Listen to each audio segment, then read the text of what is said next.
अरे कहियो लोढ़ा से लोला अरे कुछ आइए नारद काहे कैला गदारी हो। तो प्रेम से शंकर भगवान की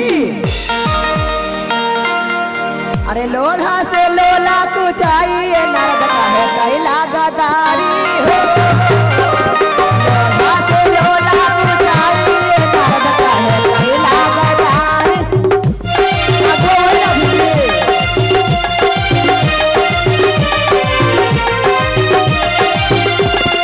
लोढ़ा से लोला कुछ आइए नारद काहे कैला गदारी हो।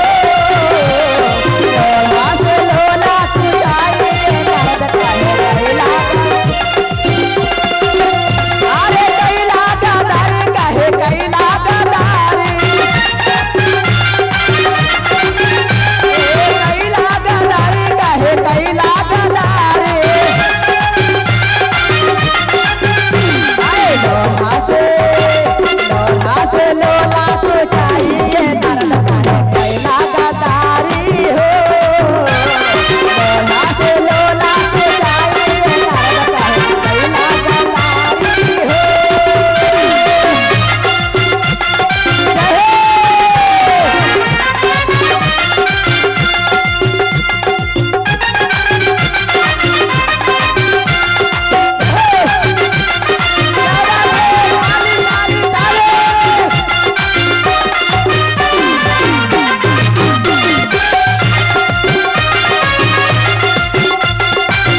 महारानी क्या कर रहे हैं? अरे छतिया फटाता अरे आवाता अरे भाई अरे बेटी के हमरा अरे तो दिहला फसाई। कौन फसाएगी? कौन फंसा दिए? नारद। तो प्रेम से नारद भगवान की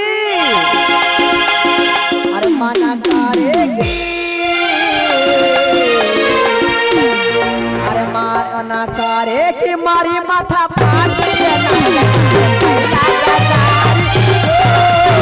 मना करे कि मारी माथा फाड़ी के नारद कहे कैला गदारी। लोला से लोला कुचाई के नारद कहे कैला गदारी। लोला से लोला कुचाई के नारद कहे कैला गदारी।